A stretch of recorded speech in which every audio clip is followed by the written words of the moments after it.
On certain evenings, when the mist from the river imposed its own notions of privacy upon Flaxborough, a small yellow flame could still be seen from the farther end of Vicarage Lane. It occupied, with an air of permanent entitlement, the exact centre of the bay window of Laurel Cottage, and it offended several people who would have denied themselves capable of taking exception to a mere item of domestic illumination. The flame belonged to Mrs. Vera Ashworth, newly widowed and much discussed. The offence belonged, in the main, to Mrs. Cynthia Threadgold, whose conscience ranged over the borough like a street-cleaning vehicle fitted with ecclesiastical brushes. The matter reached Inspector Purbright through that channel of complaint which ran, as it so frequently did, from the vestry to the council chamber and thence, with embarrassed reluctance, to the police station. The town clerk's letter, which Sergeant Love brought in and placed on his desk with the air of one delivering medical news of no immediate alarm, was couched in terms of impressive vagueness. Whereas certain representations have been made, Purbright read, concerning nocturnal observances of a potentially distracting character, it is felt desirable that informal inquiry might discreetly ascertain whether any statutory provisions are, however unwittingly, being infringed. He regarded the letter for a moment, as if it might decide to become more explicit if stared at steadily enough. "Love," he said, "have we any record of distraction by nocturnal observance?" Love, who cherished the English language chiefly for the opportunities it provided for misunderstanding, considered this. "Peeping Toms, sir?" He ventured, "Alas, nothing so straightforward. This, I fear, is theology conducted by committee." Did the envelope contain anything else? Love produced a second document. This one, typed with righteous firmness and signed with a decisive flourish, bore the crest of the Flaxborough Parish Council. "Dear Sir," it began, "at our recent meeting attention was drawn to the continuous display of a lighted candle in the window of Laurel Cottage, Vicarage Lane, residence of the late Mr. and the present Mrs. Ashworth. While the council would be the last to discourage manifestations of Christian remembrance, it was felt that the unremitting character of this particular observance may cause distress or distraction to passers-by, particularly among the impressionable young. We should be grateful if you could look into this regrettable situation and advise—" "Mrs. Threadgold," Purbright murmured, recognizing the signature. "The impressionable young are, I imagine, her grandchildren, who would be distracted from their homework by an angelic visitation, a thunderstorm, or the collapse of Western civilization in roughly equal measure." Love shifted weight from one foot to the other. "Would you like me to pop round and have a word, sir?" Purbright folded the letter and laid it with mild carelessness on his blotter. "Not yet. One does not venture into theology without a map. Let us begin with geography. Vicarage Lane, isn't it? I think a walk would be good for the soul." It was late afternoon when he turned into the lane, that hour of the day when respectable curtains experiment cautiously with transparency. Laurel Cottage occupied a modest bend, its frontage distinguished by an enthusiasm for pebble dash and a small mania for window boxes. The candle was there, as advertised, a substantial pillar of cream wax in a silver holder, its flame very upright and decorous, as though aware of being the subject of parish debate. From this distance, grief at Laurel Cottage seemed at once conspicuous and tidy. Purbright did not go immediately to the door. In Flaxborough, even policemen understood that bereavement must be approached at an angle. He paused instead at the garden gate and applied himself to the study of a municipal notice about refuse collection, mounted on the opposite wall several yards away, but affording a view of the bay window in reflection. Mrs. Ashworth appeared briefly, moving past the window with the measured tread of one aware that she might be observed. She was a woman of about 55, given to a severe neatness of hair and a preference for garments that conveyed propriety over comfort. Her profile, as momentarily presented, was calm, composed, and entirely unsuitable for either hysterics or concessions. Having exhausted the possibilities of the refuse notice, Purbright opened the gate and walked up the short path. The bell, when pressed, sounded somewhere inside with a tone that suggested Anglican moderation. Mrs. Ashworth answered after a pause calculated neither to appear eager nor to imply reluctance. She took in the sight of the inspector's hat with an almost professional quickness and arranged her mouth into that small, courteous straight line in which widows and bank managers so often specialize. "Mrs. Ashworth?" Purbright asked. "Yes." Her voice had the texture of good quality blotting paper, absorbent. "Without being yielding, this is about the break-in at the Hooper's shed, I suppose." The constable mentioned that someone might be calling. It was characteristic of Flaxborough that any unannounced visit from authority must be explained at once in wholly innocent terms. There have been 1 or 2 petty thefts, Purbright agreed, but I was in the neighbourhood and thought to inquire more generally whether everything is comfortable. She stood back. Do come in, Inspector.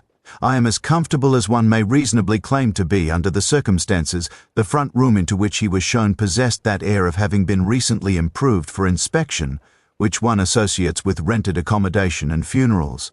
There were new lace curtains, and a carpet whose exuberant pattern did its best to distract attention from the essential smallness of the room. The candle on the sill burned with unsurprised steadiness, even when the door closed. You find me, said Mrs. Ashworth, with the air of presenting a piece of evidence, in my usual place. I do not go out much in the evenings. A habit developed since your bereavement? Purbright asked. She folded her hands precisely in her lap. One does not feel festive naturally, and there are arrangements to be attended to. Correspondence. People do not realize the paperwork death creates. Purbright regarded the candle. Up close its dimensions were more striking. It was not the pathetic, expiring relic of a church Christmas service, but something of professional sturdiness. A handsome memorial, he observed. It was given by the Mothers' Union, she replied. They thought it appropriate, as indeed does the parish council, Purbright said mildly, though perhaps not in unlimited quantities. They appear to fear for the nerves of the town. She did not blush. Mrs. Ashworth struck him as a woman who, if pressed, would fee. Some more discreet physiological reaction. Her eyes, however, dismissed the parish council with chilly efficiency. If they are concerned about my electricity bill, she said, they may be reassured. It is only a candle, Inspector, not a floodlight. I light it at dusk and I extinguish it at bedtime. I fail to see whom it injures. Purbright allowed himself a small inward smile. Injury in Flaxborough was rarely corporeal. Some people, he suggested, find constancy unnerving. They prefer grief to behave in a more seasonal fashion. She considered this with the air of one filing an unwelcome but not incomprehensible idea. My husband, she said, served this town for 30 years in the planning department. He was not, I admit, a man to attract excessive feeling. That is often the fate of those who perform duties conscientiously. If I choose to remember him with a light, I hope that is not thought ostentatious. On the contrary, said Purbright, in Flaxborough, ostentation runs more commonly to memorial benches. She did not smile, but the corner of her mouth acknowledged the effort. Harold, she went on, was not popular. I am aware of that. He was precise. People mistake precision for coldness. They forget that care is also a form of consideration. His colleagues speak highly of his memory, Purbright lied gently. They had in fact spoken of Mr. Ashworth as one might of a reliable but uninspiring gas meter. They speak, do they? Her gaze shifted briefly to the candle. I am glad someone does. There was a silence, comfortable only on one side. From somewhere at the back of the house came a faint, persistent sound, like a small pump or distant refrigerator. The room itself was unusually warm for March. Purbright felt the air against his cheeks as one feels the breath of a politely attentive dog. You live here alone? He asked. For the first time in my life. The statement was made without emphasis, as though it belonged to the same category as the bus is late or it may rain. We never had children. Not for want of planning, a dry little joke which she did not pursue. But one manages. You have had visitors, I suppose. Condolences. A very great many. The words were neutral. The memory appeared to have tired her more than it had comforted. People who had scarcely spoken to Harold in years suddenly discovered recollections of his helpfulness. It is surprising how memory improves after a funeral.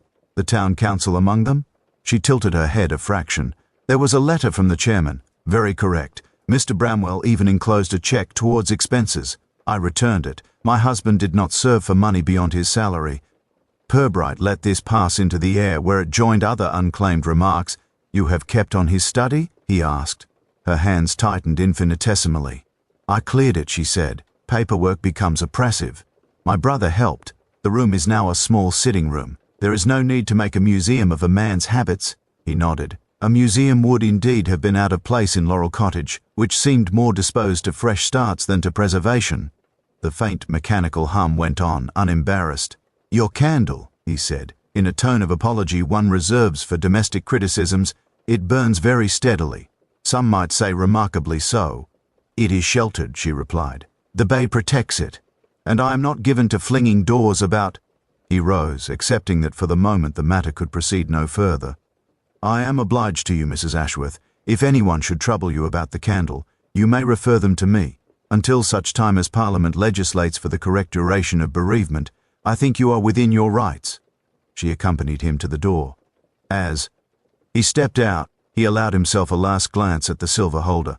The wax, he noticed, was pristine. No little dribbles had formed. No guttering had roughened the sides. It might have been lit for the first time that evening, or for many evenings in precisely the same way. Walking back up Vicarage Lane, Purbright reflected that constancy, when examined closely, sometimes resembled repetition rather more than sincerity.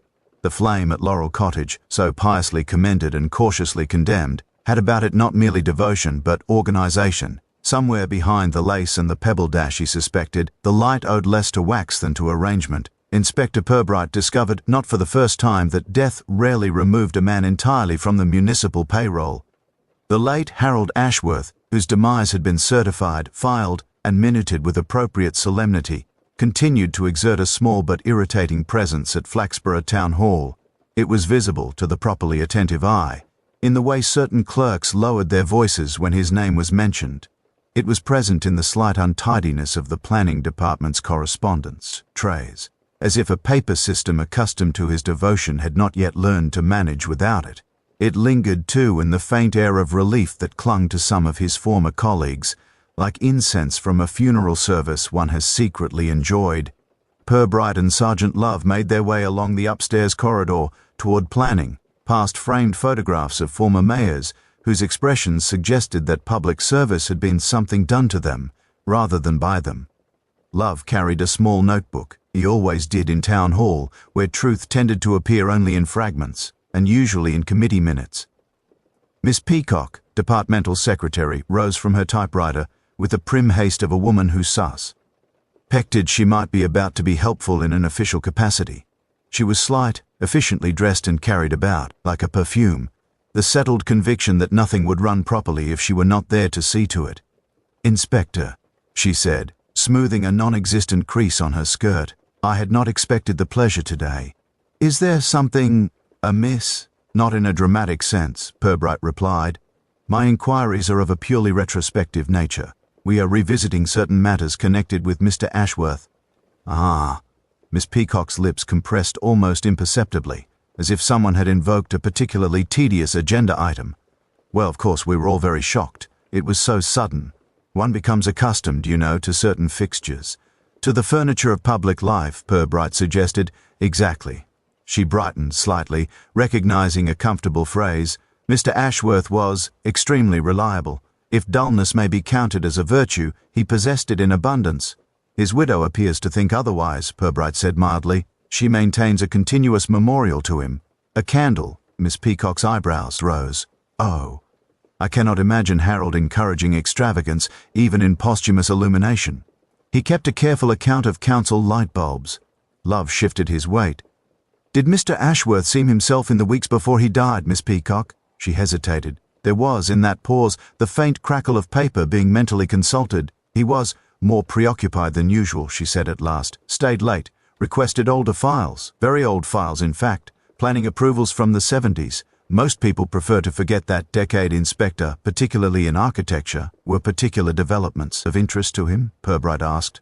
"Meadowbank Gardens," she replied at once. "The executive homes out toward the bypass. Formerly design. Ated as green space, if memory serves. There was quite a local fuss at the time, though it has since gentrified itself into acceptability. People forget the objections once their house values rise. Do you know why Mr. Ashworth revisited it?" "I was not privy to his thoughts," she said with dignity, "but I did see him in discussion. Argument would be too strong a word, of course, with Councillor Bramwell. In the corridor 3 days before his death. Mr. Ashworth appeared insistent. Councillor Bramwell less so.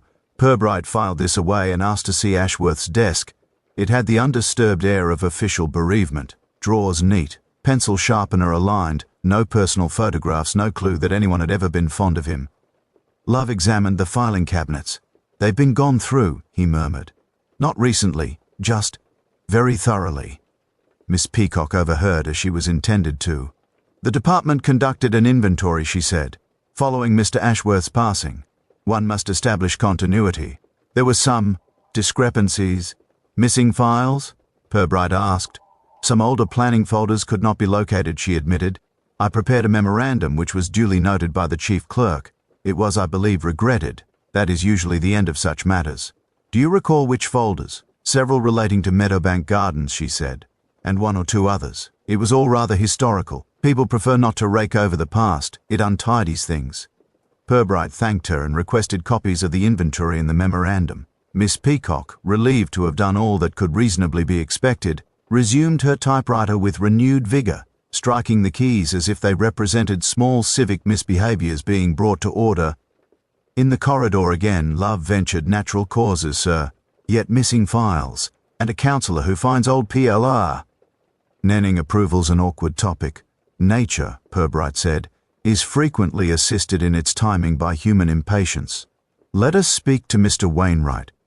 Crispin Wainwright, solicitor, inhabited an office that looked as if it had been panelled in gilt. Dark wood, heavy curtains, and shelves lined with leather-bound volumes gave the impression that secrets here did not vanish. They merely yellowed politely. He rose from behind his desk with the slightly startled courtesy of a man unaccustomed to unannounced visitors. Inspector Purbright. Sergeant, is there some difficulty? We hope not, Purbright said. We are reviewing some aspects of Mr. Harold Ashworth's affairs. As his solicitor, you would be best placed to assist. Of course, Wainwright murmured, sitting only after they had done so. Poor Harold. A most conscientious man. Tedious, if I may say so, but conscientious. You handled his estate? Yes. Modest, but orderly. A pension, the cottage, some savings. No complications. No insurance? Purbright asked. Wainwright adjusted his spectacles. There was a policy through a mutual society, sufficient for a widow's comfort, nothing lavish. Mrs. Ashworth has, I think, been prudent enough to donate handsomely to the Church Restoration Fund, Purbright observed, and to replace her front windows. The solicitor's fingers folded upon one another. You are, Inspector, remarkably well informed for a man not in the probate business. It is my misfortune, Purbright replied gently, to be in the reputation business. Sudden prosperity in widows tends to excite public curiosity. Wainwright coloured delicately. There was an additional payment, he admitted, not strictly insurance. A transfer described as compensation from a development company, a matter of historical liability they called it. I was not party to the negotiation. Meadowbank hold. Ings? Purbright asked. The solicitor looked at him properly. For the first time, you seem to know the answer already, Inspector. I prefer confirmation to conjecture, Purbright said. Was there anything unusual about Mr. Ashworth's will? Wainwright hesitated, then rose and crossed to a safe. He returned with a sealed envelope, thick and officious in its austerity. Mr. Ashworth added a codicil 3 weeks before his death, he said. He requested that certain papers be held sealed for 25 years, or until such time as circumstances require disclosure. I advised him that this was irregular. He replied that irregularities were precisely his concern. May I ask what circumstances he had in mind? Purbright said. He did not elaborate, Wainwright replied. But I gained the impression that Mr. Ashworth believed himself to be in the way of some administrative weather. A storm? I would not go so far, the solicitor said quickly. More a persistent drizzle. The sort that rots window frames. Purbright regarded the envelope. Has Mrs. Ashworth inquired about it? On the contrary, Wainwright said. She expressed a firm wish that all of Harold's paperwork should rest undisturbed. It was the only point on which she showed any animation as they left the office, Love said. So we have a cautious widow who refuses to touch her husband's last papers, missing planning files, and a counsellor with a generous approach to bereavement. Yes, Purbright replied, and somewhere among them, a candle that burns without growing shorter. He paused on the pavement outside Wainwright's, looking across at the high street. In the window of the newsagent's, among the cigarettes and lotteries, a small cardboard notice advertised, Meadowbank Gardens Residents Association. Extraordinary General Meeting. The date given was the following evening. The venue, Purbright noted, was the church hall, where quite coincidentally the new brass plaque bearing Mrs. Vera Ashworth's name had just been installed. Flaxborough Town Hall, when viewed from the river, gave the impression of having been designed by someone who mistrusted both beauty and expenditure. Its principal decorative flourish consisted of a clock which had not told the correct time since local government reorganization. Councillor Leonard Bramwell, however, had contrived to turn this unpromising backdrop into the stage for his reputation. His photograph appeared regularly in the Flaxborough Chronicle, smiling with measured humility beside novelty checks, commemorative benches and restored gargoyles. Inspector Purbright, studying one such photograph in the previous week's paper, reflected that there were men for whom public service was less a duty than an opportunity for constant rehearsal. Chairman of the Planning Committee in the late 70s, he remarked, tapping the caption with a paper knife. Now Chair of the Preservation Trust. It is a rare man who can preside with equal conviction over both development and conservation. Sergeant Love, whose knowledge of civic structures began and ended with the rates demand, looked mildly impressed. He's the one with the big house by the bypass. Quite. Meadowbank House, though in the brochures it was initially styled the Grange. Developers love a Grange. Never quite clear what one is, but it suggests cows and ancestors. He folded the newspaper. We shall call upon Councillor Bramwell. It is never wise to approach a local dignitary without some show of deference. We shall allow him to tell us how very unimportant he is. Bramwell received them in the drawing room of Meadowbank House, a property which had clearly been designed to demonstrate that municipal remuneration could, with sufficient ingenuity, be augmented into something approaching affluence. The room contained the usual trophies of respectable success, framed certificates, a few watercolours of local landmarks, and, on the mantelpiece, a photograph of Bramwell in mayoral robes looking as though the chain weighed more heavily on his conscience than his shoulders. "Inspector Sergeant," he said with practised warmth, "do sit down, always happy to assist the police, though I can't imagine how a dull fellow like me could be of any real use." Purbright accepted the chair offered. It yielded just enough to be comfortable without suggesting indolence. "We are revisiting some of the late Mr. Ashworth's professional concerns in the weeks before his death." "Ah, Harold." Bramwell smiled with an air of indulgent condescension. "Meticulous chap. Salt of the municipal earth. I was very sorry to hear of his passing. One always assumes men like that will go on indefinitely, like street lighting." "Quite. We understand he had been looking back at certain planning decisions from the late 70s. Including, I believe, Meadowbank Gardens." The councillor's smile thinned slightly. "Ancient history, Inspector. Perfectly proper approvals. Fully compliant with the regulations of the day. A few malcontents made the usual noise, of course. People don't like change until they can sell it at a profit. You were chairman of the Planning Committee at the time, so I was. Not that the chairman has any mystical powers. The committee decides collectively. Officers advise. Everything minuted. If you're inquiring about impropriety, I can assure you you're looking in the wrong decade. We didn't have the imagination for it then." Purbright allowed the smallest suggestion of surprise to enter his tone. "Impropriety? I did not mention it." Bramwell gave a short laugh. "Well, one hears things. Rumours. Ever since that business in the county next door, people see brown. Envelopes under every tea tray. Mr. Ashworth requested several specific files," Purbright went on. "Those relating to Meadowbank Gardens are now missing. Do you have any knowledge of their whereabouts? Missing?" Bramwell's eyebrows rose. "First, I've heard of it. But if you're looking for files from 30-odd years ago, I'm not sure you should be surprised. We threw half the borough away in lever arch form during reorganization. Perfectly innocent archive pruning could look very sinister under certain lights. There is also the matter of his forthcoming presentation to the district council. The one he was preparing when he died. Some tedious statistical review," Bramwell said briskly. "Trends in land use or some such. You must understand, Inspector, that clerks often overestimate the drama of their paperwork. Give a man a filing cabinet and he begins to think in terms of epics." Purbright let the silence develop just long enough for the councillor to become faintly uncomfortable. Outside, a crow inspected the lawn with the proprietorial air of long-standing tenancy. "We have spoken to Miss Peacock," he said at length. "She recalls you and Mr. Ashworth having what she termed a lively discussion outside the town hall shortly before his death." Bramwell's hand moved almost involuntarily to straighten a paperweight on the side table. "Good Lord, lively. Hardly that. A minor disagreement over phrasing. Harold had a tendency to overinterpret. I merely suggested that certain historical matters did not require exhaustive exhumation. Your exact words," Purbright said mildly, were reported as "some things are better left buried." Hyperbole, Bramwell said. Private conversation taken out of context. We are all entitled to the occasional metaphor, Inspector, without having it turned into a gravestone inscription. Sergeant Love, who had been examining a frame, aerial photograph on the wall, spoke for the first time. "That's Meadowbank Gardens, isn't it, sir?" Bramwell glanced up. "Yes, we had it done after completion. A vanity, I suppose. But it is rather striking, the way the estate curves around the old hedgerows. One tries to respect the existing landscape." The photograph showed, from a height, the arc of executive houses embracing what had once been an open field. A narrow strip of darker land, almost obscured by the neat geometry of cul-de-sacs, ran like an old scar through the middle. "Interesting," Purbright observed.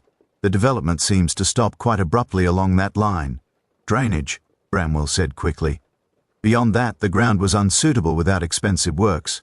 Not economical in those days. If you're thinking in terms of environmental concerns, Inspector, I can assure you they were addressed in full accordance with regulations then in force. Indeed, we were pioneers, comparatively speaking."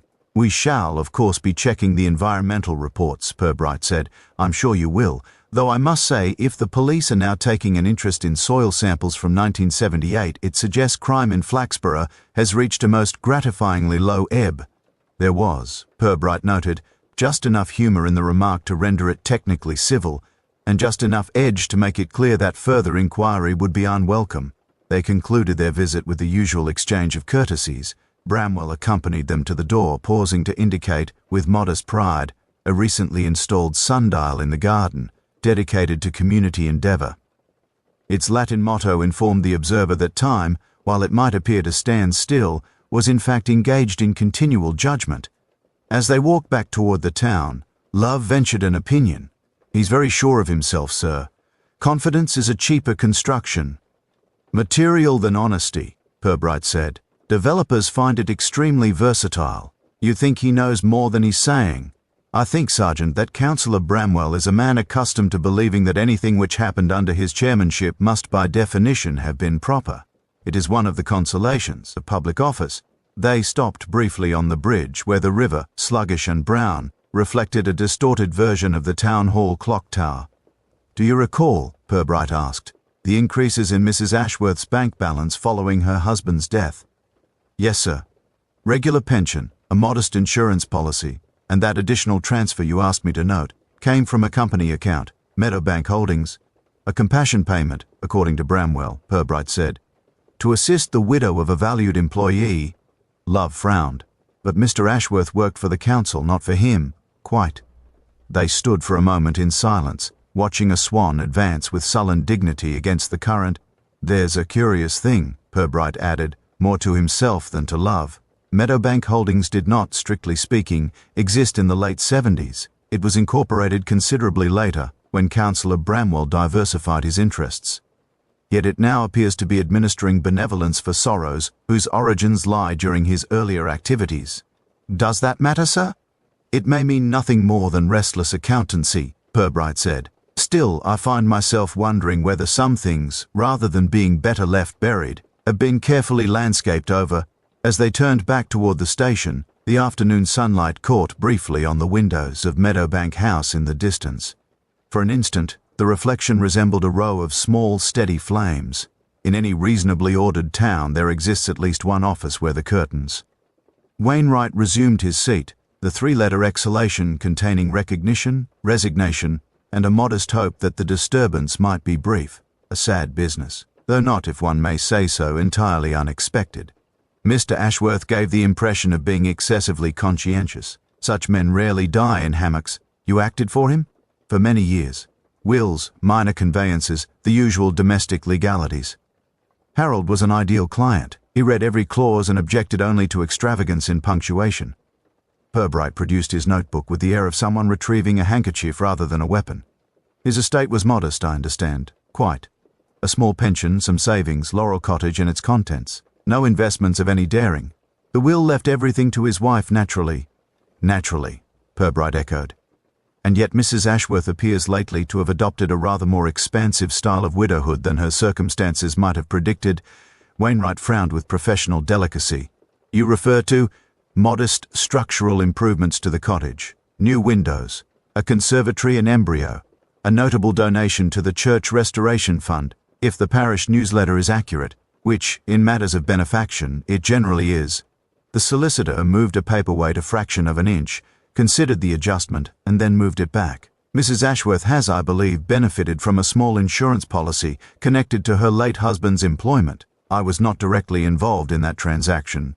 Small, moderate, he amended. Sufficient to ease bereavement rather than transform it, I see. And there were no other financial arrangements? No letter of wishes, no supplementary documentation? Wainwright hesitated, his gaze straying toward a locked cabinet with exaggerated casualness. It was a small movement, but in a room dedicated to the repudiation of spontaneity, it rang faintly of alarm. There was, he said at last, a codicil, a most unusual instrument. Mr. Ashworth executed it some 3 weeks before his death. Concerning disposition of property, in a sense, it did not materially alter the distribution of his estate. Rather, it dealt with certain papers he wished to be held securely for a period of 25 years. He was very insistent on the duration. 25 years, Purbright repeated, long enough for quite a number of municipal careers to reach a dignified conclusion. Wainwright's lips moved toward a smile and reconsidered midway. The envelope is sealed and addressed in general terms to the appropriate authorities. My duty, as I understood it, was merely to retain it securely and to present it should circumstances require. Have such circumstances arisen in your view? The solicitor looked genuinely uncomfortable. Inspector, a solicitor's value in a community such as this rests largely upon his reputation for discretion. We are custodians not only of documents but of anxieties. If I were to decide unilaterally that a client's sealed instructions should be overridden, it would unsettle expectations. Then perhaps I might assist your equilibrium by clarifying that this is not a social call, Purbright said mildly. Mr. Ashworth's final weeks included inquiries into the Meadowbank Gardens development. Certain files appear to have vanished. Others were copied extensively. You may consider it at least possible that your sealed envelope contains material connected to those activities. Wainwright regarded his hands, which lay neatly folded on the blotter as if awaiting examination by a handwriting expert. Harold did mention that he was troubled by something. He spoke of past irregularities. I advised him in general terms of the stability conferred by the Statute of Limitations. He was not reassured. On the contrary, he said that time had not cured the irregularities, merely made them senior. There was a certain agitation in his manner, quite foreign to him. And Mrs. Ashworth, did she know of this codicil? I cannot say with certainty. She accompanied him on the day he signed it, but remained in the waiting room. Since his death, she has called here twice, ostensibly to clarify minor matters relating to the estate. On each occasion, she inquired whether there were any loose ends her husband might have overlooked. The phrase was hers. Loose ends, Purbright murmured. And what did you tell her? That all dispositive matters had been entirely regularized. I did not consider the sealed envelope a loose end. Morey deferred beginning. Purbright rose and walked slowly to the cabinet, as though examining the workmanship for a consumer report. Mr. Wainwright, you will appreciate that the police too depend upon a reputation. In our case, primarily for taking an interest in sealed envelopes when their contents appear to be troubling people into early graves. Are you suggesting? I am suggesting nothing that would require capitalization, Purbright interrupted gently. Merely that a man engaged in resurrecting old planning controversies died rather conveniently before he could present his findings. His widow now displays a grief so mechanically constant that it seems designed as a communication rather than an emotion. Meanwhile, you hold in trust an envelope he described as vital, to be delivered to authorities in circumstances of danger. Silence settled between them with the composure of a regular client. At length, Wainwright unlocked the cabinet and produced a document wallet, thick, buff, and sealed with the kind of legal tape that suggests more confidence in stationery than in human nature. Across the front, in a clee, R.K.'s careful hand was written for the attention of the appropriate authorities in the event of my death in circumstances that may not be as natural as they appear. Wainwright read the inscription as though encountering it for the first time. I had not previously attended to the precise wording, he said. Words, Purbright observed, have a way of waiting politely until one is ready for them. The solicitor placed the envelope on the desk but did not remove his hand from it. His fingers rested along the edge, as if reluctant to concede that its future now lay beyond his stewardship. "Inspector," he said, in a tone of anxious courtesy, "if this contains what you suspect, the consequences for certain well-regarded individuals could be most distressing. We are not, after all, speaking of hardened criminals, but of persons whose charitable and civic engagements may in some cases have been designed to atone for earlier enthusiasms," Purbright finished. "I do not doubt their devotion to good works. I merely question the purity of the funds employed." He did not immediately reach for the envelope. Instead, he allowed it to lie between them like a modest but assertive guest at a tea party. "One final matter, Mr. Wainwright. You mentioned that Mrs. Ashworth visited you twice. On either occasion, did she ask specifically about anything her husband might have left for the authorities, rather than for her?" Wainwright hesitated. "On her second visit, she did formulate the question in that way. She said, 'Harold was always leaving things for committees and auditors. He trusted officials more than people. If he has left anything of that sort behind, I should like it to be dealt with quietly.'" "Dealt with," Purbright repeated, an accommodating phrase. He rose to go, leaving the envelope temporarily in Wainwright's custody. The solicitor looked faintly surprised. "You are not taking it, Inspector?" "Not today. Sudden interventions alarm people. Better to let the existence of the envelope trouble your sleep for a night or two. It may assist your memory." As he reached the door, Wainwright spoke again rather quickly. "Inspector, there is one other small point. When Mrs. Ashworth left, on her second visit, she paused at the door and asked a peculiar question. She wanted to know whether legal documents, important ones, ever lost their force if a person, say a widow, were to extinguish a particular condition that had been set for her protection." Purbright turned. "And what did you say?" "I told her that the law did not take much interest in candles." He watched the inspector go, then looked down at the envelope, which now seemed to occupy considerably more space on his desk than its dimensions warranted. Outside in the high street, Purbright paused beneath the firm's window and looked up at the net curtains, motionless in their institutional chastity. He found himself wondering, not for the first time, whether Mrs. Ashworth's eternally burning candle marked the continuation of her husband's protection, or the duration of someone else's patience. Inspector Purbright chose a Wednesday afternoon for his visit to Laurel Cottage, judging that grief, like most strong emotions, tended to be less theatrical after luncheon. The sky over Flaxborough had settled into a respectable grey that promised nothing more alarming than a light drizzle, and the street was at that hour almost entirely given over to cats and meter readers.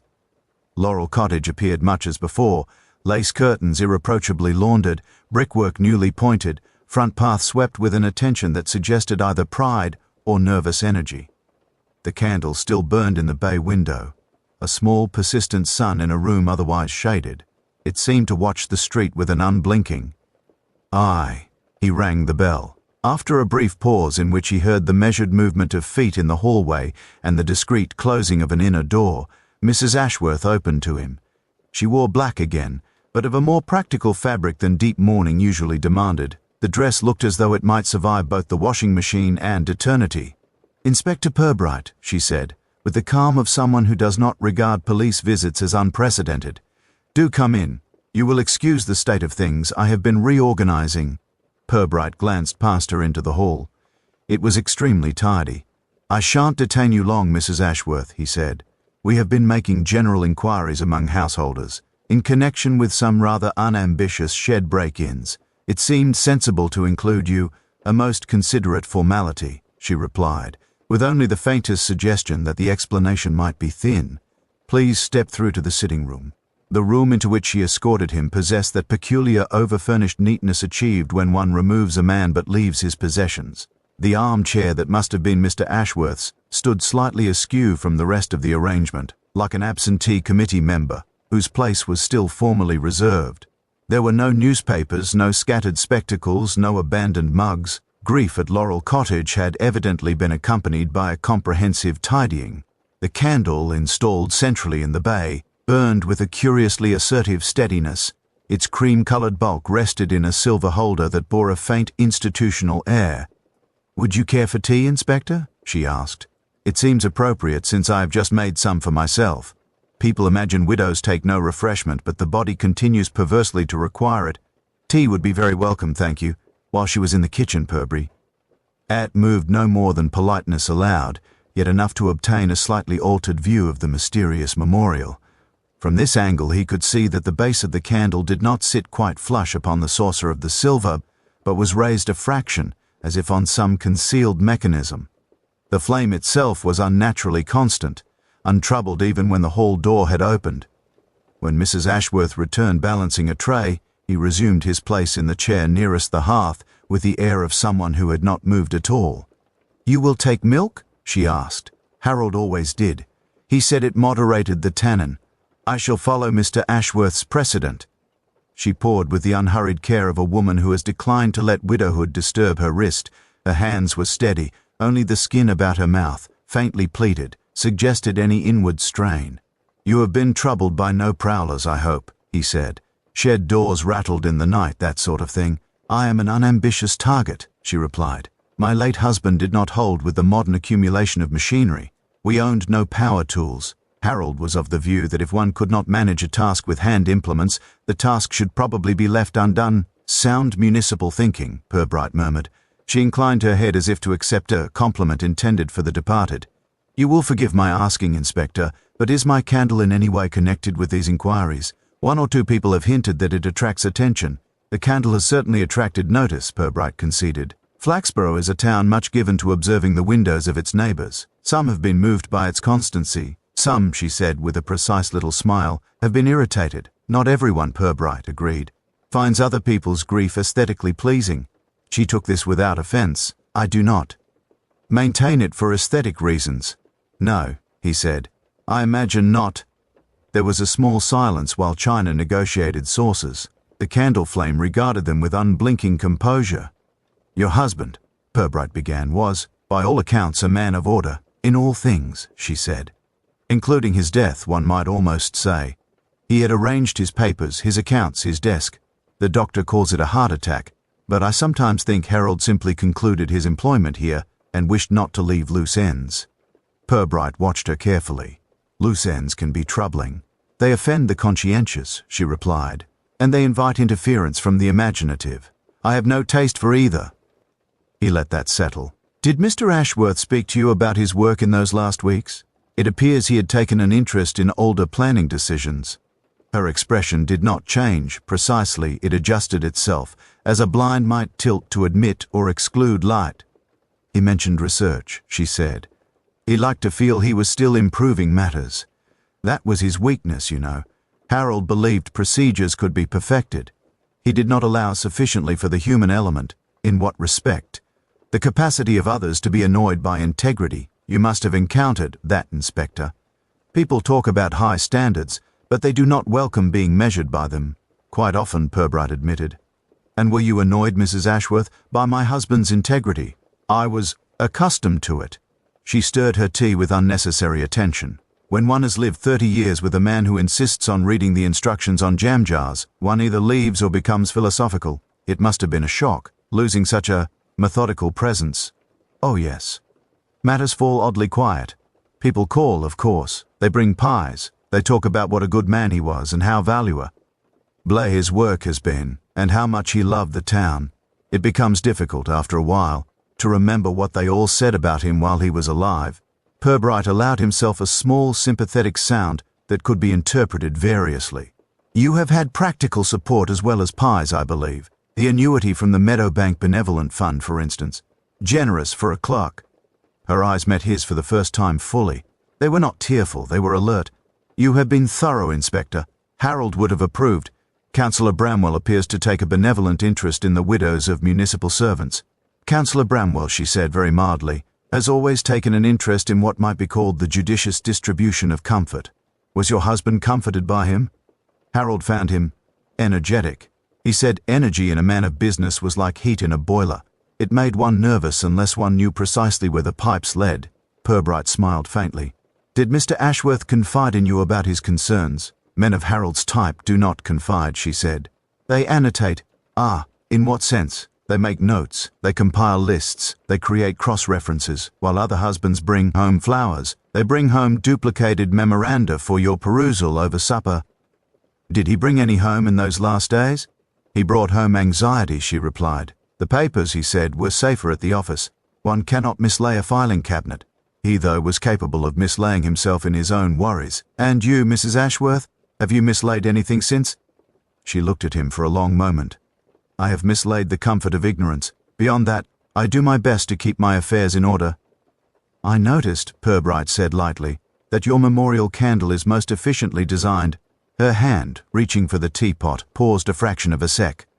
"Ond, no more. But in a woman of such precision, it amounted almost to an admission." "It is permitted," she said evenly, "for those who grieve to wish that their observance should not require constant attendance. The vicar advised it."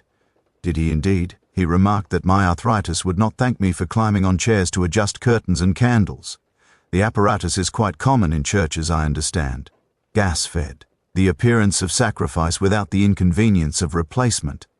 "Very practical," Purbright said. "And of course, such a device ensures that the signal, if one may call it that, is never accidentally extinguished." Her gaze rested on him with polite emptiness. "Signal, Inspector? Of filial devotion," he suggested blandly, "to reassure the neighborhood that your mourning remains active." "I had supposed," she said, "that people might grow tired of observing it. On the contrary, they would be far more interested if it went out." The remark hovered between them like a draught that could not quite be traced. At length she said, "Is there anything further of a practical nature, Inspector? I am due at the church in half an hour. The flower rota—" "Only one small point," he replied, rising. "Dr. Henley tells me your husband had no history of heart trouble. If the doctor says so, I must bow to his superior knowledge," she answered. "Harold never complained. But then he regarded symptoms as a form of untidiness." "Nevertheless," Purbright said, moving toward the door, "one is sometimes curious when a man who has lived so orderly a life chooses so sudden and unconsulted a departure." "In Flaxborough," she observed, following him into the hall, "people generally depart without consulting anyone. It causes less talk." He stepped onto the path. The sky had darkened fractionally. The candle's glow now registered more distinctly from the street. "Mrs. Ashworth." The manager's room was small, the desk large, and the framed motivational poster behind him, a sailing ship accompanied by the word steadfastness, so incongruous as to border on satire. Erskine produced a ledger with the reverent caution of someone approaching scripture. "Mrs. Ashworth's account shows a balance entirely consistent with her circumstances," he began, then paused. "Allowing, naturally, for certain credits. From the Meadowbank Benevolent Fund?" Purbright prompted. Erskine hesitated, then turned the ledger with ostentatious reluctance. "A monthly standing order, yes. Modest, though regular. However, 3 weeks after Mr. Ashworth's funeral there was, an exceptional credit." "From whom?" "A company account styled Meadowbank Holdings. The name suggests association with Councillor Bramwell's enterprise, though I could not state that officially, of course." Purbright examined the entry. The figure was not spectacular, but comfortably beyond what grief alone would normally attract. "And Mrs. Ashworth is the only beneficiary of such generosity." Erskine's fingers performed a small, involuntary adjustment of his tie. "Not uniquely, Inspector. There are parallels. Encouraged by silence," he continued, "Mrs. Enderby receives a similar standing order, widow of the former borough surveyor, and Mrs. Pickering, late Planning Committee Secretary. Both connected to historical developments of some significance, Meadowbank Gardens among them." "Prominently," Erskine said, "though I should stress that such arrangements are perfectly legal. Charitable disbursements are a matter for trustees' conscience being, in this case, unusually generous." The manager's lips twitched in what might have been the ghost of a smile. "One might observe that these widows are compensated for having devoted husbands whose work, while unglamorous, contributed to the town's progress, or for having possessed husbands who knew too much about that progress." Erskine closed the ledger with conspicuous care. "I should mention, Inspector, these payments are marked for maintenance and appearance in the internal notes. An odd phrase, but banking language is not always poetic. Maintenance and appearance of what, one wonders," Purbright murmured. On leaving the bank, he sent Sergeant Love to make delicate inquiries among the town's more observant gossips. The sergeant, who combined a stout frame with an unexpectedly gentle tread, called first on Miss Livingstone, a retired schoolmistress whose cottage overlooked the churchyard and, more relevantly, the front elevations of both Mrs. Enderby and Mrs. Pickering. "They are very proper widows," Miss Livingstone said, pouring tea with the severe precision once reserved for exam papers. "Black for full 12 months, hats for funerals not their own, and expressions of such genteel suffering that one almost envies them. The moral superiority grief appears to confer. Do they maintain memorials? Love asked. She sniffed. Mrs. Enderby has a framed photograph of her late husband upon the mantelpiece. He is positioned between two brass candlesticks, both perpetually polished and perpetually unlit. She has told me more than once that she prefers to remember him without theatricality, which is how she describes the Ashworth woman's window display and Mrs. Pickering. A plaque on a church pew. Second from the front, she polishes it herself every Saturday. One might say both ladies have discovered that misfortune, correctly presented, attracts a gratifying amount of deference. In the late afternoon, Love reported back to Purbright in the CID room where the smell of stewed tea provided a background note of weary continuity. They're all receiving money from Meadowbank, sir. All presenting exemplary visible grief, but carefully modulated. No candles in windows, mind, just the sort the counsellors like to point out as examples of dignified resignation. Dignity can be an expensive commodity, Purbright remarked, particularly when employed as camouflage. The next stage of inquiry took Purbright, with ceremonious reluctance, to the offices of the Flaxborough Chronicle. The newspaper occupied cramped premises above a shoe repairer's, perhaps appropriately, as it devoted much of its space to patching the reputations of local worthies.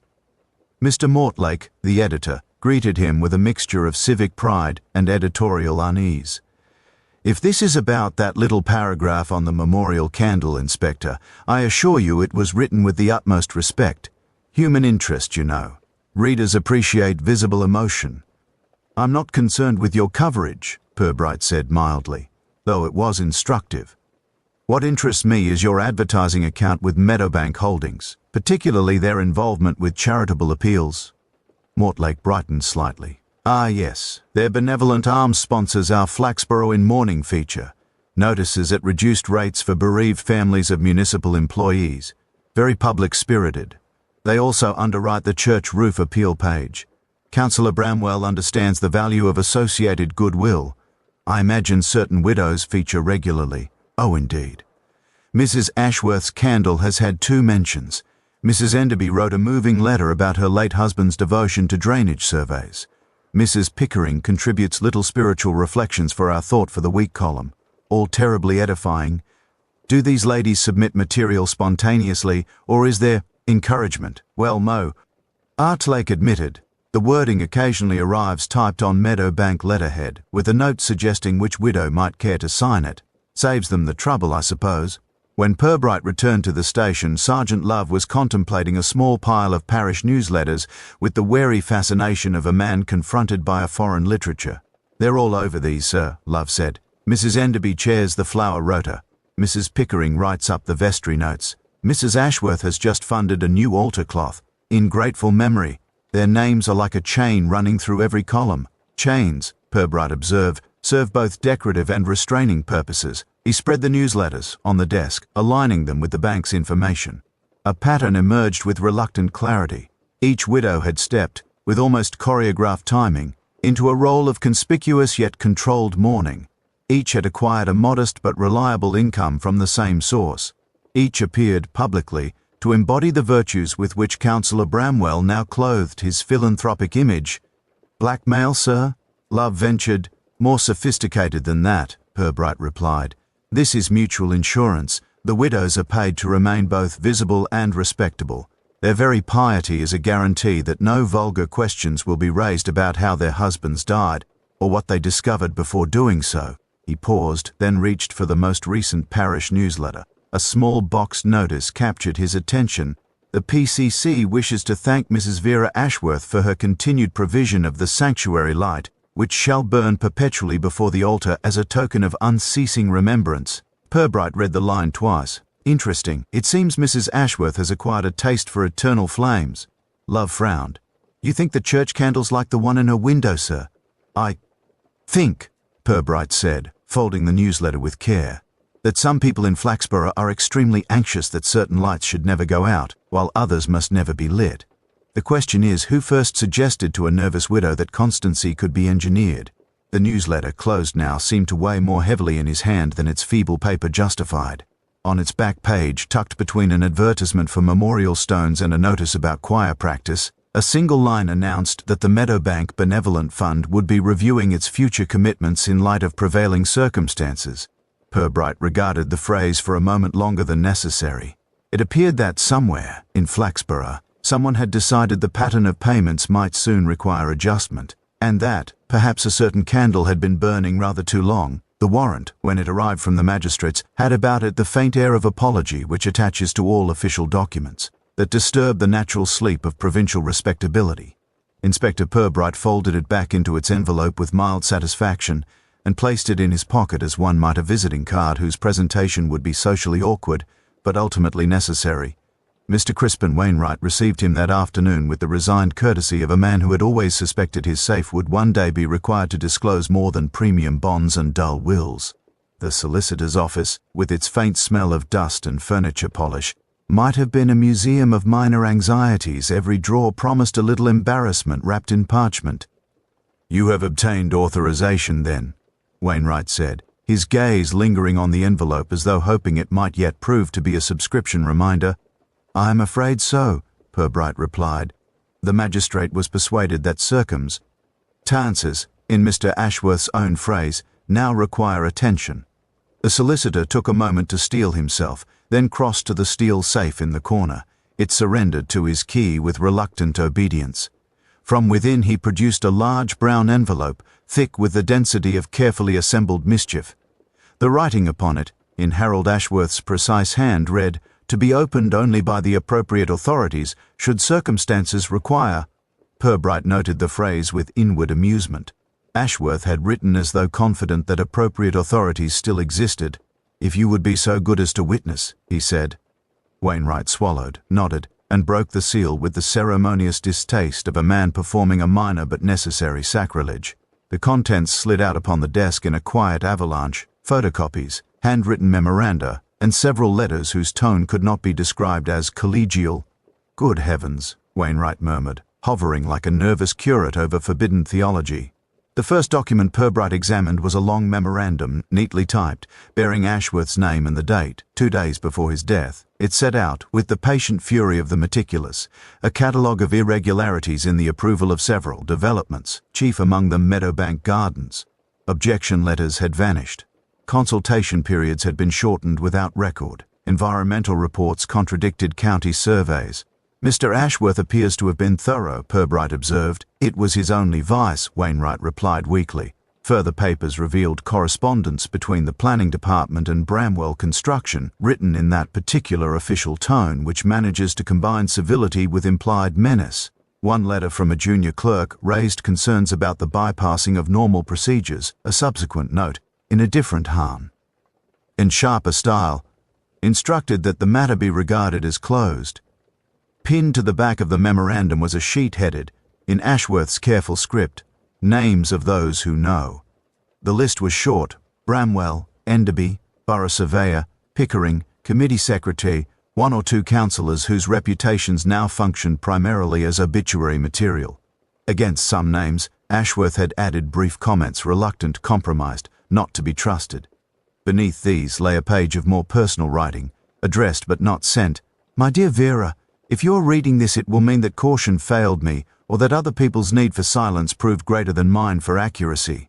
The letter went on to explain in Harold's dry and methodical way that he had uncovered a pattern of wrongdoing which could not in conscience be ignored. He believed there was danger, though he was vague about its probable form, perhaps out of a lifelong avoidance of melodrama. He mentioned anonymous telephone calls, late at night, and notes without signatures suggesting that retirement might be a safer occupation.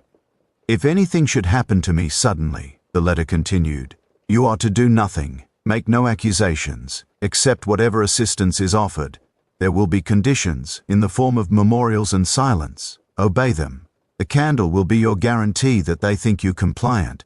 Should the day come when the flame is no longer necessary, someone competent will tell you. Until then, you must pretend to be exactly what they expect. A quiet widow, grateful and uncurious." Wainwright, reading over Purbright's shoulder, gave a small, unhappy sigh. He did not entirely trust the system, it appears, an increasingly common failing among those most familiar with it, Purbright replied. At the bottom of the envelope lay one final item, a small folded note addressed simply, "To T. He Police." if ever they trouble themselves. The handwriting here was shakier, as though Ashworth had written in haste or under strain. "Inspector," it began, "if you are reading this, I was braver on paper than in person. You should know that Councillor Bramwell is not the worst of them. He is merely the most visible. There are others, those who trade in fear of disgrace rather than money. Follow not the signatures, which will be false, but the mistakes. No blackmailer can resist the temptation to improve upon his victim's grammar." Purbright refolded the note with care. It was not evidence, it was advice. The distinction in Flaxborough had always been significant.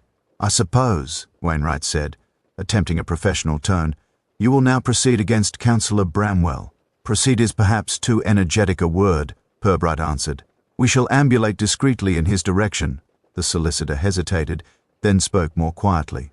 "Inspector, I ought to tell you, shortly after Mr. Ashworth's death I received an unsigned letter myself.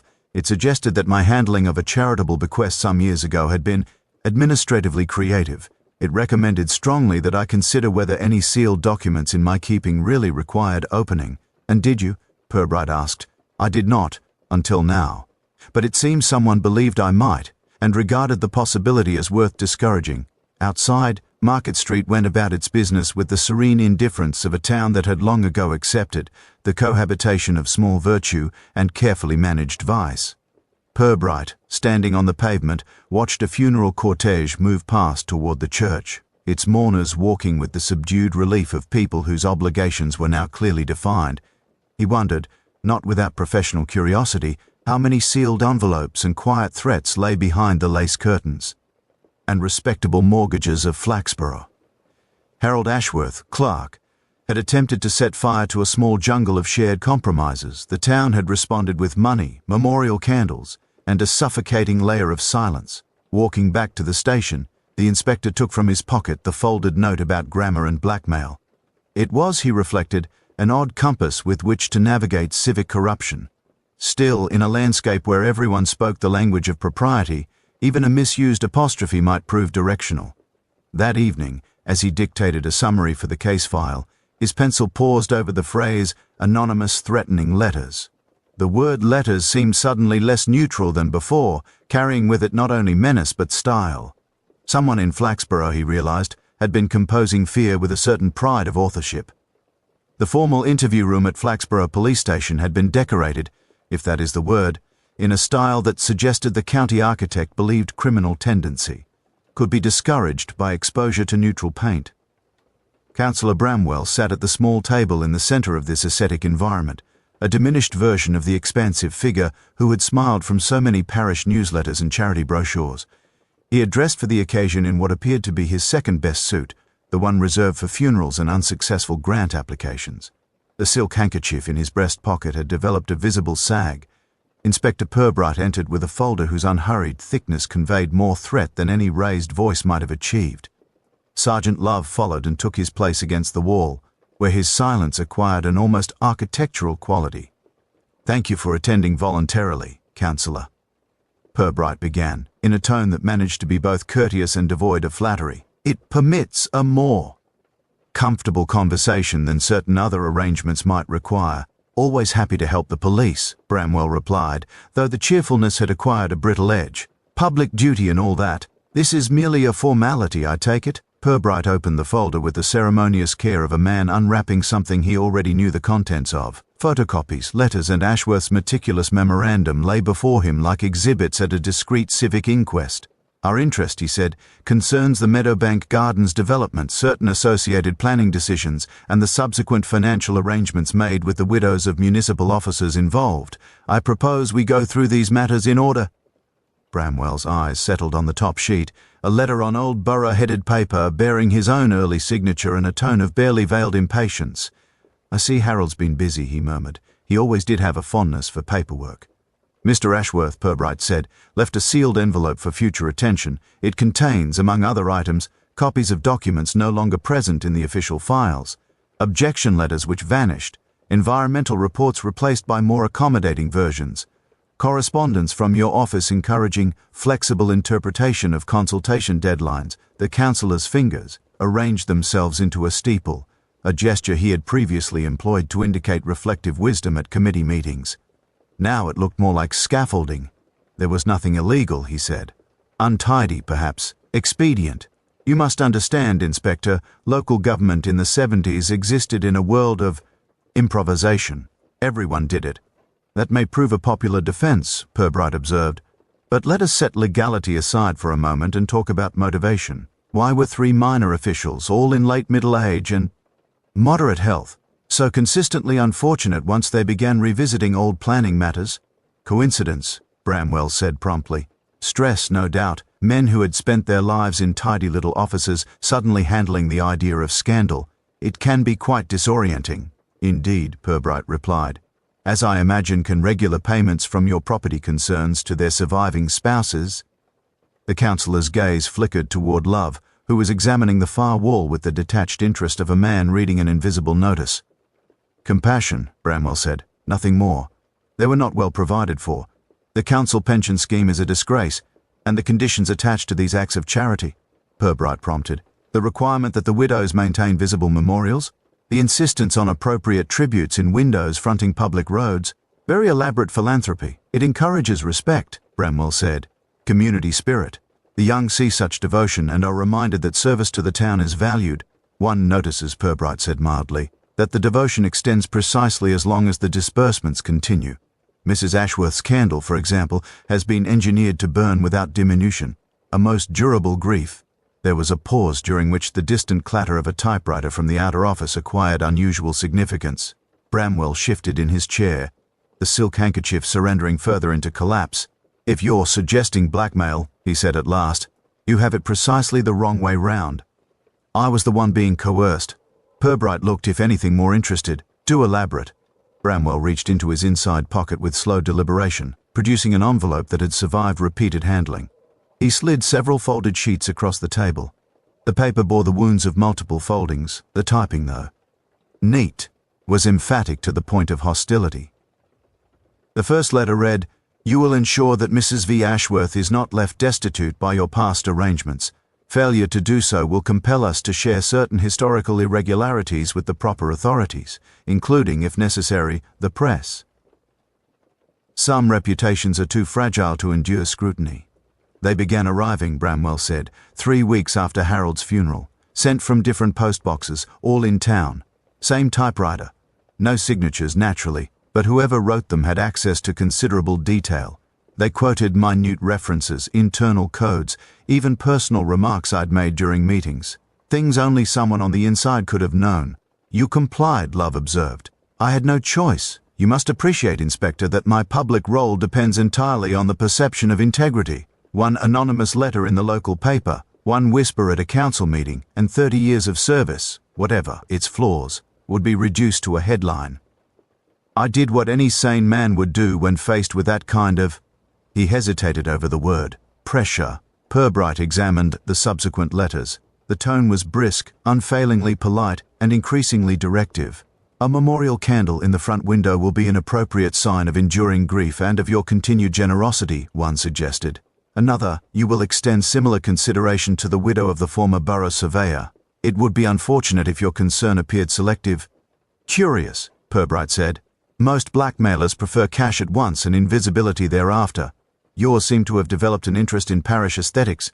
Whoever they are, Bramwell said wearily, they understand symbols. A row of dutiful widows, each displaying public devotion. A constant reminder that certain matters lie peacefully interred. Anyone tempted to disturb the M can see the price of curiosity. You never attempted to identify your correspondent. I am a counsellor, Inspector, not a detective. I made discreet inquiries. Nothing. And the letters contained hints, carefully chosen, to suggest that if I pushed too hard, others might suffer. We're discussing wider complicity than you perhaps appreciate. Others? Bramwell hesitated, then evidently decided that any further reticence would be wasted. The former borough surveyor and committee secretary, for a start.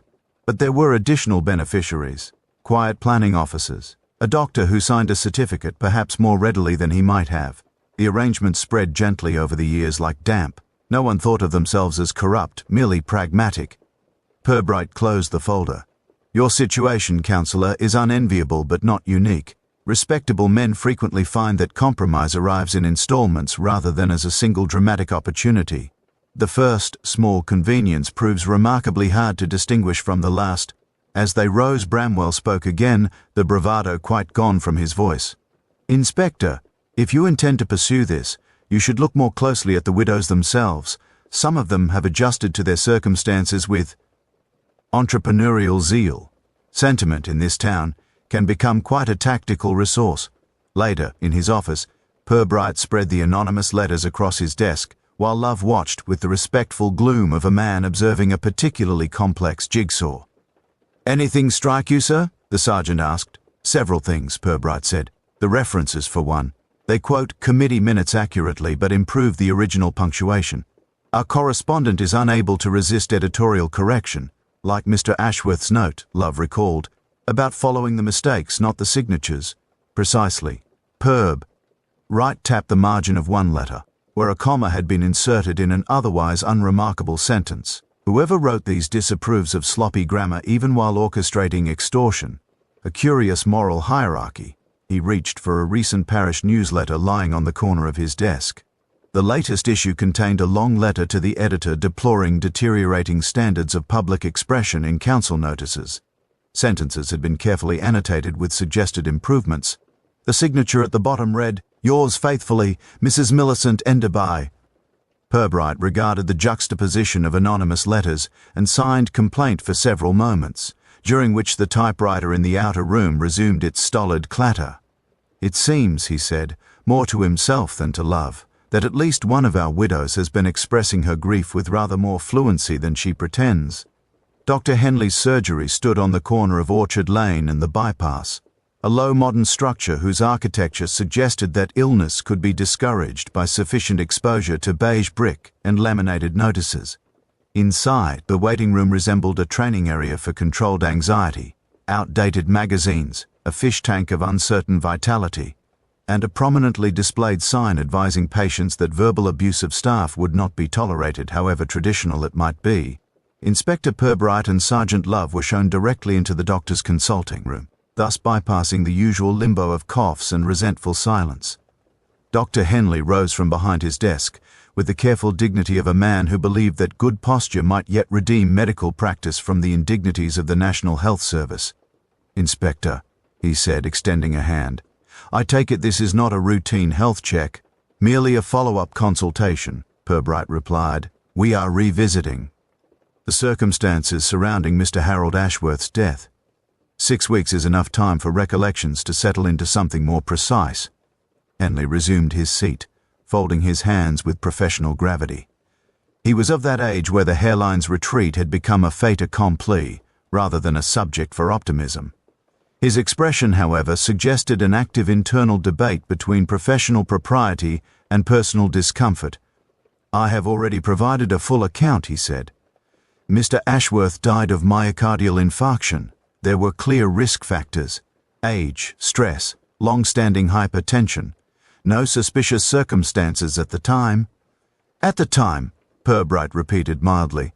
"But times change. New information emerges. For instance, Mr. Ashworth's memorandum detailing widespread corruption in the planning department, his expressed fear for his safety, anonymous threats, and the rather striking fact that 3 municipal officials involved in sensitive planning matters all died of apparently natural causes within 18 months. Henley's gaze flickered to the window, where the surgery car park offered no assistance. "One must be cautious about patterns, Inspector. Doctors are frequently accused of failing to spot them. We are then, with equal frequency, criticized for seeing them where none exist." "You saw Mr. Ashworth shortly before his death," Purbright continued. "Not merely in the mortuary. Yes, he consulted me 3 weeks earlier. He complained of palpitations, disturbed sleep, difficulty concentrating. Classic stress symptoms. He mentioned vaguely all this business at the town hall. I advised rest. He replied that rest would be easier to obtain if certain people were less keen on preserving it permanently, a melodramatic remark for a municipal clerk. Indeed, I assumed he was exaggerating. People under pressure frequently dramatize. It helps them justify their anxiety." Love, who had remained silent thus far, opened his notebook. "Did he ask you any particular medical questions, sir? Hypothetical ones, perhaps?" Henley hesitated. He inquired, in a rather circuitous fashion, about methods, substances which might precipitate a cardiac event in someone predisposed. He framed it as curiosity about old thriller novels. I reminded him that reality was less obliging than fiction. "And after his death?" Purbright asked. "Did anything occur which might have prompted you to reconsider your initial assessment?" The doctor shifted in his chair, his fingers tightening briefly on the armrests. "I received a letter," he said at last. "Anonymous, of course. I assumed it was some species of cruel joke. It implied that Mr. Ashworth's death had been encouraged, and suggested that if I were to raise unnecessary questions, my own professional record might receive similarly unsympathetic scrutiny." "May we see this letter?" Purbright asked. Henley rose, moved to a filing cabinet, and retrieved a buff folder with the reluctance of someone presenting his own indictment. From it he produced a single sheet of paper, folded with civil service precision. Purbright read it carefully. The message, typed on a manual machine, was concise and devoid of ornament. "The late Mr. Ashworth's condition has been certified adequately. There is no need to revisit past medical judgments. Those who attract official attention may find their own historical prescribing errors subjected to unwanted analysis. Some reputations do not survive the glare." "No signature," Purbright observed. "None," Henley said. "But the writer knew about the diazepam incident." Sergeant Love looked up. "What incident would that be, sir?" "A minor irregularity from years ago," Henley replied stiffly. "A question of dosage documentation after a stocktake. No harm to patients. The matter was quietly resolved, and forgotten, I had assumed, by everyone except the regional board and myself. Yet someone remembered," Purbright said, "and considered it useful leverage." Henley removed his spectacles and inspected them as though hoping for an ophthalmological escape route. "When one is reminded that one's professional standing rests partly on the kindness of bureaucrats," he said, "it encourages prudence. Reopening Mr. Ashworth's case would have invited the very scrutiny the letter threatened. I chose, as one does in such circumstances, what appeared to be the lesser harm, even if that lesser harm involved certifying a possibly induced death as natural?" Purbright asked, not unkindly. "That is the difficulty, Inspector," Henley replied, replacing his spectacles. "Doctoring is largely guesswork performed in an authoritative tone. One occasionally suspects foul play, but without concrete evidence, such suspicions are indistinguishable from paranoia. The man had a diseased heart. Whether it was merely overworked by anxiety or assisted by something less natural is a question I had, and still have, no means of answering." "And the letter?" Love asked. "Did you keep the envelope?" Henley shook his head. "Threw it away immediately. The postmark, however, caught my eye before I did so. Flaxborough Central, as might be expected. The notable thing was the timestamp, 7:15 p.m., the evening collection. Which day? The day after the funeral. Efficient in its way." Purbright turned the typed sheet between his fingers. The grammar was precise, the punctuation unerring. Even the threat possessed a certain restrained elegance, as though hostility had been proofread before dispatch. He recalled Ashworth's posthumous advice: "Follow not the signatures, but the Mr. Kes." No blackmailer can resist improving upon his victim's grammar. "Doctor," he said, "how would you characterize the writer? Leaving aside the threat, what strikes you about the tone?" Henley considered. "Educated, familiar with official correspondence. One might almost say municipal. Someone accustomed to drafting minutes and correcting commas for their superiors. Female or male?" "Oh, written tone is largely androgynous, Inspector. The obsession with correct usage, however, brings to mind certain formidable committee secretaries I have encountered." Purbright nodded, folding the letter. "One last question, Doctor. Do you recall how you first heard of Mr. Ashworth's death, before being called to certify it?" Henley looked faintly surprised. "Yes, as it happens. I received a telephone call. A woman, distressed but controlled. She said her neighbor had found her husband collapsed, gave the address. When I arrived, she was perfectly composed, sitting with him as though awaiting a train that had been slightly delayed but not unexpectedly cancelled." "The neighbor's name?" "I never asked. The caller said, 'We live next door.' In the corridor outside, as they left, Love ventured, 'We know Mrs. Ashworth called the surgery, sir.' Would she describe herself as her own neighbor?" "Unlikely," Purbright said. "Widows are precise about such relationships.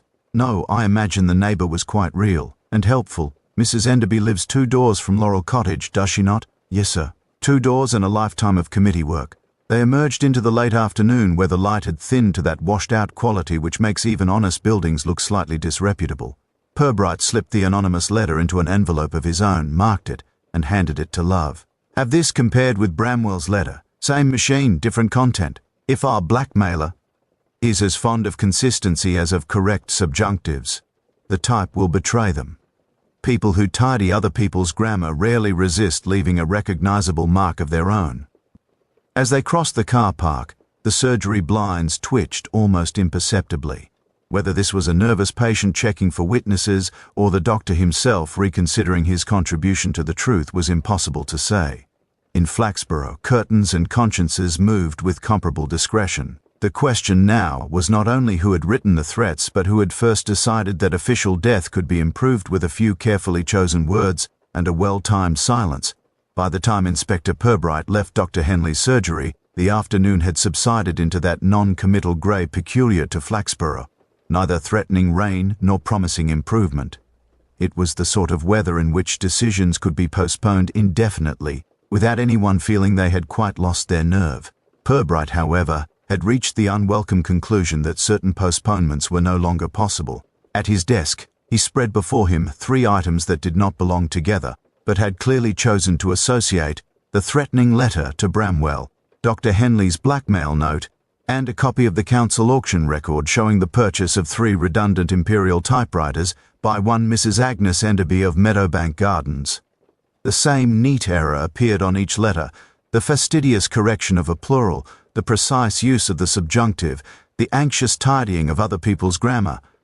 Sergeant Love entered with the cautious tread of a man bringing more straw to an already overladen camel.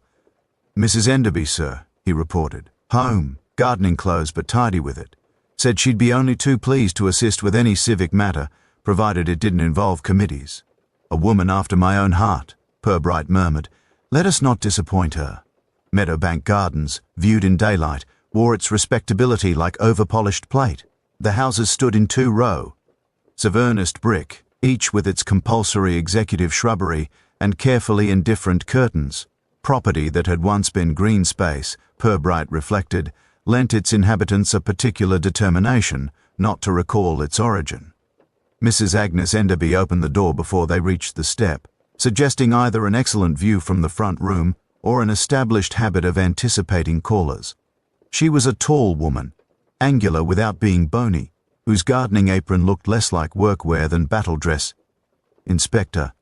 "Sergeant," she said, as though she had been expecting precisely this combination. "If it's about the Neighbourhood Watch newsletter, I've decided against joining. I prefer my anxieties unorganized. It concerns rather older arrangements," Purbright said. "Might we come in?" The sitting room bore the unmistakable stamp of municipal widowhood raised to an art form. There were framed certificates of the late Mr. Enderby's service, a clock presented by colleagues, and a prominently placed photograph that suggested the deceased had been more substantial in brassware than in life. In the front window, on a small table, a candle burned with the exact steadiness Purbright had come to recognize, a flame that had less to do with combustion than with design. "You've done well out of bereavement, Mrs. Enderby," he observed mildly, taking in the new carpeting and recently painted woodwork. "Grief is less expensive when one is prepared," she replied. "Tea, Inspector? Or have we passed beyond that stage?"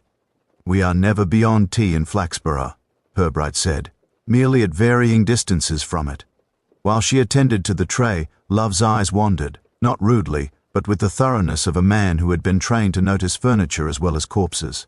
On a side table near the bookcase he observed, with the resigned inevitability of someone recognising, a culprit in a lineup, an elderly imperial typewriter. Its keys were covered, rather pointlessly, with a lace antimacassar. "You collect office machinery, ma'am?" he inquired. "One gets used to the sound," she said from the kitchen.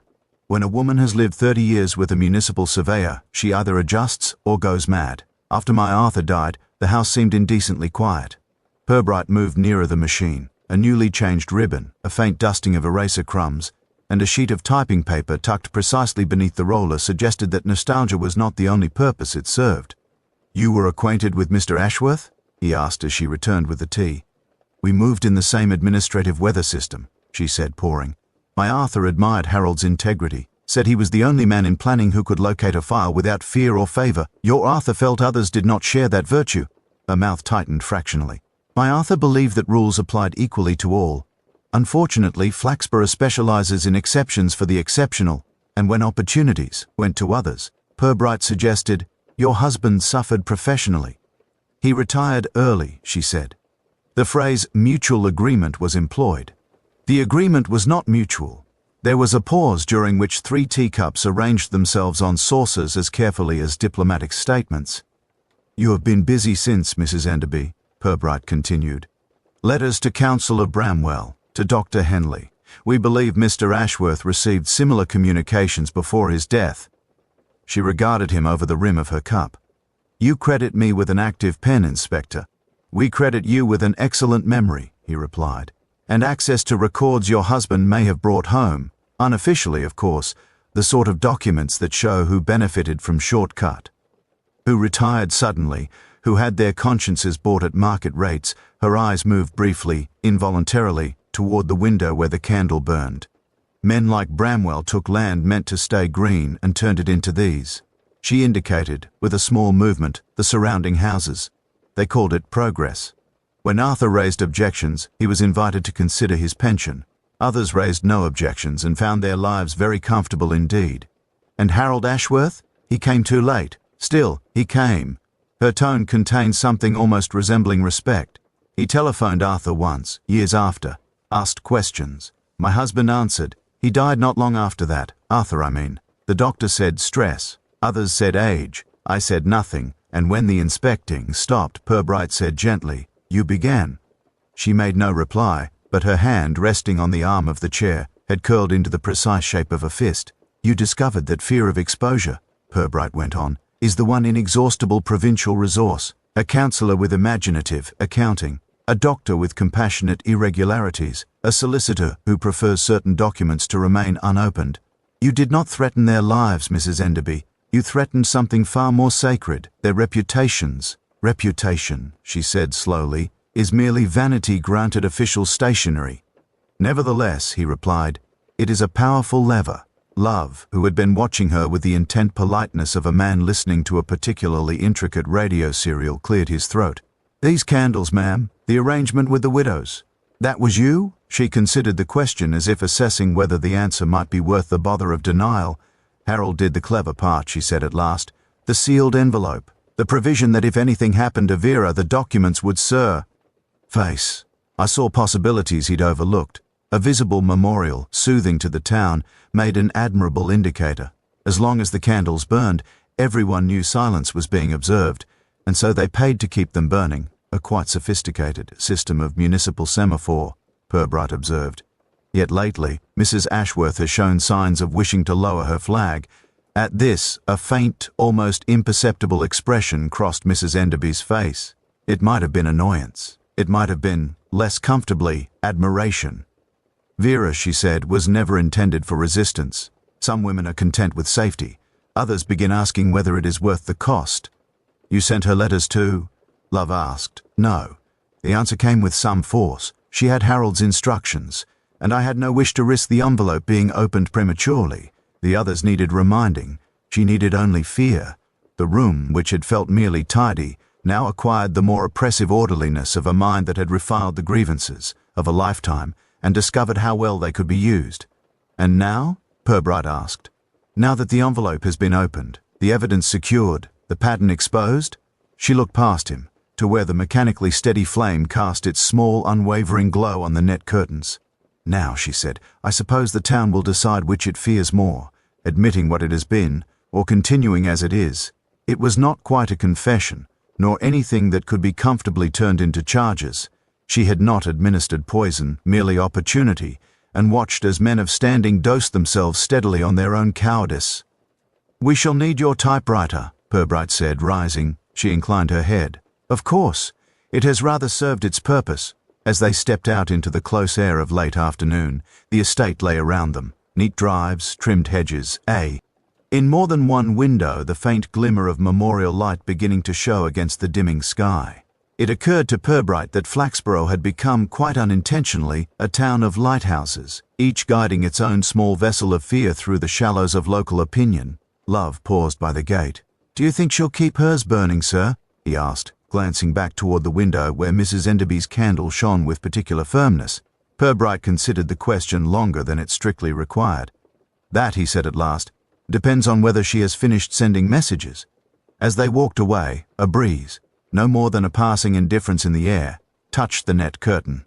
For a second it billowed inward, then fell back again. From the pavement, one could not quite see whether the flame in Mrs. Enderby's window flickered in response, or whether it remained, as before, immovably steady.